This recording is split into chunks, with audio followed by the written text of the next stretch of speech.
your passion were music and everything that's, piano and stuff. And singing, right? How did you end up being from this direction, end up being in acting direction? Okay, well, I tried. You tried both. I tried both. I was throwing spaghetti at the wall. I was a waiter at a bar, and I had a really shitty night, and I just gave up and went, I'm going to either work in the entertainment industry or I'm going to starve to death. Right. I tried being a singer in a rock band. They liked me as a singer. They hated me as a front man. So I went, well, maybe I should start taking some acting. Like maybe if I took acting classes, I could get a little bit more personal on, have better personality on stage. Loosen up. Loosen up a little bit. Right. And so I started taking more acting classes. I love doing musicals, but because I like to sing, and then I took some dance, early on. And so I had fun doing those. And then when my professors asked me to do a straight play, and I was like, no singing? Okay, I'll try it. And I went on there, and I had one of those moments where, I lost the fourth wall. Like the audience was gone, and I was in the role playing a lawyer, and I was like in a courtroom on stage, and it was like, it felt real, and it was just, and I kind of went, I like this. Yeah.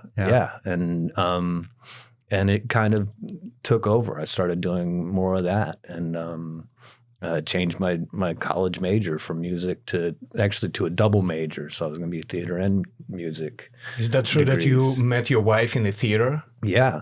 And how did that happen? That was a really fun story. She had seen me in a couple of plays because she had friends who had done other plays at other theaters with me. And we'd been kind of passing introduction, but I got asked to play Robert Crumb, R. Crumb, who was a 60s comic book artist,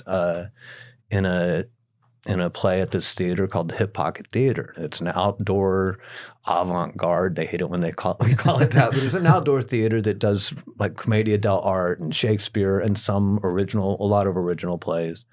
And the director of that theater had a special connection with R. Crumb and was allowed to use his comics to make a play.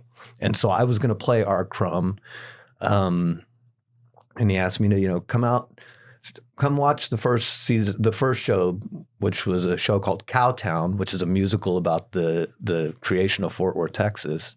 Come out and watch the rehearsals so you can see what kind of theater this is, because it's a totally different theater than what most of the theaters you go to. And so I went to go watch the rehearsals, and he was starting up, and a couple of people had not shown up, and he's very strict. He used to teach at Duke University, and he was very strict and was like, "Oh, they're out. I need another actor." And he turned to his stage manager and he said, "I don't really need a stage manager. I need a body on the stage. You want to do it?" And she goes, "Yeah." And then he looks at me and he goes, "You want to be in this one too?"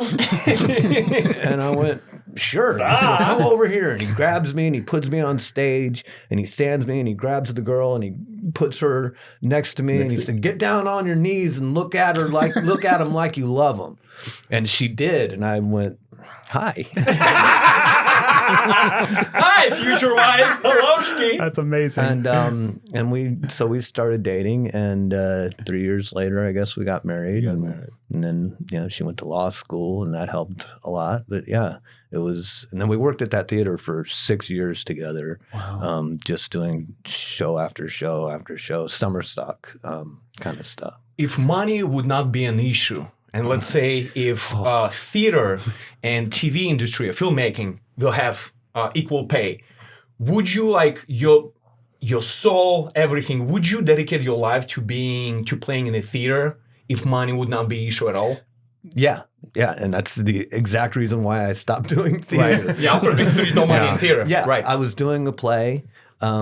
I'd been cast in it. We had been several weeks into rehearsals, and then I booked it was a web series, but what the pay on the web series per day was more than what I was getting for the entire run of the play. And I have a very strict kind of like rule about I'm not going to drop out of this play just because because it doesn't pay as much. So I had to lose the role. They ended up giving me a different role in the web series that shot on the weekend, or like shot at a time when I wasn't doing the play, but it kind of like hit me. I had a kid on the way at the time, Wow. and Yeah. like wife, Yeah. and I was like, I need to Security. I need security. If I'm going to work in this business, I need to do this stuff that's going to help cover the bills. Yeah, but to Charlie's credit though too, and we've had I would say, there's always been the suspenseful moments over the years, but you look back at the resume that you've got going on, and it's always been a good balance of art and commerce. I mean, the money jobs are great, and it's fun to see that. You get happy when you see the big checks come in for your clients because you're like, oh man, the kids are going to Disneyland or whatever. Right. But I've personally, and other people probably have had to make these decisions more thoroughly in the past, but I've never had to see Charlie really sell out on any roles or anything like that. And that's been a point of pride for me as a representative when it comes to Charlie too, that, it's a lot. There's nothing I would point to that I wouldn't say, yeah, that's good, honest work there. And not only did he deserve the paycheck, but, he deserves the accolades as well, not to kiss too much ass or anything like that, but it definitely is. Well, that's why I was curious too, when you were driving that trailer you'd already done Breaking Bad. Like where are you at mentally with like what you really wanted to do, which was theater, versus where your career has kind of taken you? Like, did you come to LA with any kind of intention of still trying to do that stuff, or had you kind of moved past it, or like how does that work? I kind of moved past it.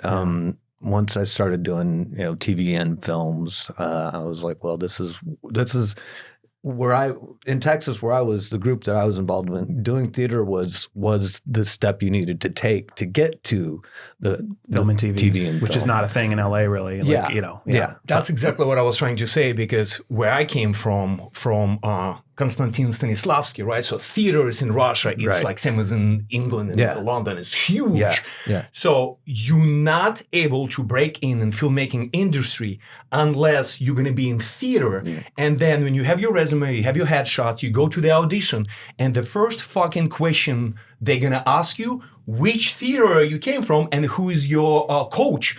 And based on that, they're going to put you in a movie or a TV show. Yeah. So if you don't have any theater background, you're useless. Yeah, no, you're right, actually. And I think a lot of that too more speaks to the work ethic for a lot of clients that you learn. It's not even so much because, you'll hear the names, you'll hear the Stanislavski and the Alexander technique, and you'll hear Meisner a lot. The further west you go, the more Meisner you hear, because it's sort of the last name that they were taught to say and what have you. But really, it's not even so much a question about the training, because people end up talented in different ways. It's really more about the work ethic, and that's the thing. Like when you meet a client who's got work ethic, it's like it's a beautiful thing. It's a beautiful thing. So it's like it's not a question of whether they're going to be successful, it's just a question of when and on what. And then it's kind of an ugly thing when you see someone who has that potential but doesn't have that work ethic you're talking about, or that Charlie's talking about from the theater world. You're like, man, you could do so much, but I can't imbue you with work ethic, like it'd be pointless. It'd be like, tossing these opportunities into the void.